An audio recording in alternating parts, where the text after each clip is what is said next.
ሰፈራችን ዘንድሮ በሞዴልነት ተመርጧል። በጣም ደስ ብሎናል። ውህደቱም ውበቱም አንድነቱም ለኛ ተስማምቶናል። በጣም ቆንጆ ነው። የበለጠ ደግሞ ለመስራት አሁን ዝግጁ ነን። ብዙ ፕሮግራሞች አሉን።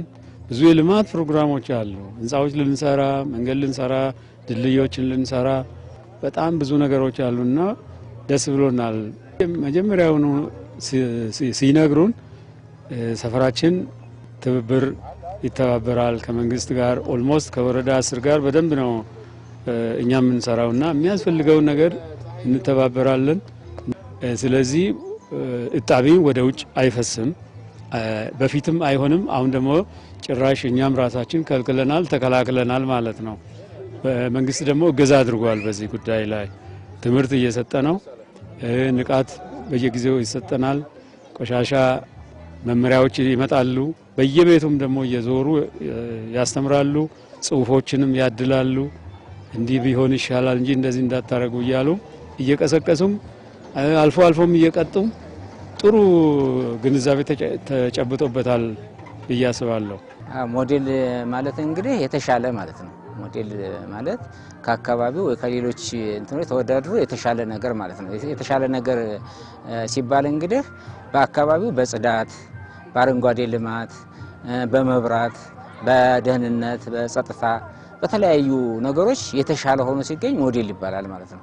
እንግዲህ ይህን ሞዴል ልናደርግ የፈለግነው እኛ ሰፈሩ አንድ ወጥ አሰራር በመሆኑ ቀጠናው በ3 ብሎክ የተደራጀ ነው። በተለይ ይሄ ሁለቱን ብሎክ ሞዴል ማድረግ ነው የተፈለግነው። ይህን ስናደርግ እንግዲህ ሰፈሩ ብቻውን አይደለም። ሰፈሩ ህዝቡ ተሰበሰበ። ህዝቡ ከሰበሰብን በኋላ በወረዳውና በክፍለ ከተማው አመራሮች አማካኝነት ኮሚቴ ተመረጠ። 7 ኮሚቴ ተመርጦ ስራውን ነው የጀመረው። ካወያየን በኋላ ሁሉ ፈቃደኛ ሆኖ መስራት ነው ያለው። ሁሉም በቀለም ቅብም በተለያዩ ነገሮች አካባቢውን ጽዱና አረንጓዴ ነው ያደረገልን። ስለዚህ በአጭር ጊዜ ውስጥ ነው ከ2 ወር ባልበለጠ ጊዜ ውስጥ ነው ይሄንን ቀጠና ወይም ደግሞ እነዚህ ብሎኮች ሞዴል ማድረግ የተፈለገ ነው ማለት። ለአካባቢው ጥሩ ሰላማዊ ነገር ነው የተገኘው። ሰላማዊ ነገር ማለት ስንወጣ ስንገባ አምሽተን ሰው ወደ ስራ በሚገባበት ሰዓት ጊዜ ያለምንም ፍራቻና ያለምንም ድንጋጤ በሰላም ይወጣል ማለት ነው። ይሄንን ለማድረግ ደግሞ ራሱ የአካባቢ ጥበቃዎችም አሉን፣ ካሜራዎች አሉ፣ የመሳሰሉት ነገሮች ሙሉ ሞዴል ሊያስደርግ የሚችሉ ነገሮች ከወረዳው አመራሮች ጋር የተመካከርን ያደረግነው የወረዳና አመራሮች እንዲሁም የክፍለ ከተማችን ዋና ስራ አስፈጻሚ የቀን ተቀን የክትትል ስራ እያደረጉ ነው ማለት ነው። በዚህ ምክንያት እኛ ሞዴልነቱን በጣም ተጠቅመንበታል ማለት ነው። በፊት ህብረተሰቡ ግንዛቤ የለውም። አሁን ግን ግንዛቤውን አግኝተን እኛም ለሰው እንነግራለን እና በጣም ነው የተሰማን። መጀመሪያ የሌሎቹን አይተን እኛም ለምን ሞዴል መንደር አንፈጥርም በሚለው ይሄን ተግባራዊ አድርገናል እና ማታ ስንጠብቅ በፊት እንቸገር ነበር። ግንዛቤም ስላልነበር ሰው ይቆጥርብኛል እንዲህ ይልብኛል የሚለውን አይቶ እኛ ህብረተሰቡ ላይ ግንዛቤ ፈጥረን መብራቱም እንደዚህ ሊሆን ቻለ። የሚያካትተው ያው ግብርናም አለበት። መሬት ላይ አርሰው ጎመን ምናምን እንዲበሉ ሁሉ እሱን ሁሉ ነው የምናደርገው። ሁሉን ያካተተ ነው።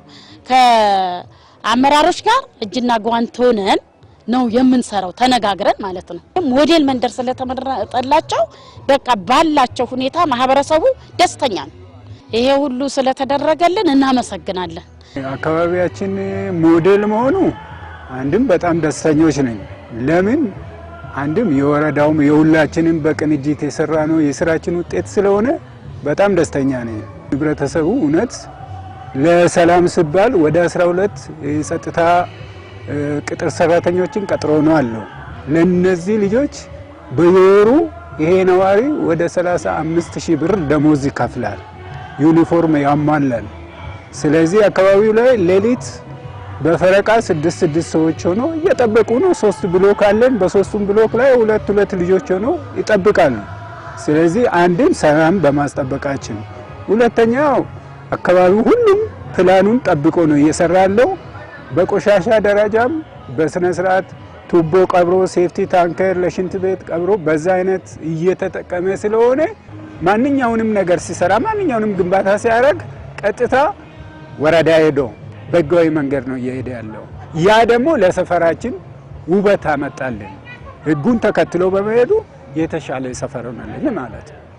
ህብረተሰቡ በእርግጥ እለት በእለት ግንዛቤ ያገኘ ነው። አሁን እዚህ ላይም የደረስነው ግንዛቤው ትንሽ የተሻለ ስለሆነ ነው። አንድም የቆሻሻ አያያዝ ስርዓት አለው። ሁለተኛ እንደ በፊቱ አይደለም። በአካባቢ ላይ ደግሞ በጸጥታው ላይ ይሳተፋል፣ ሰላም ሰራዊት ላይ ይሳተፋል። ስለዚህ ግንዛቤ አለው።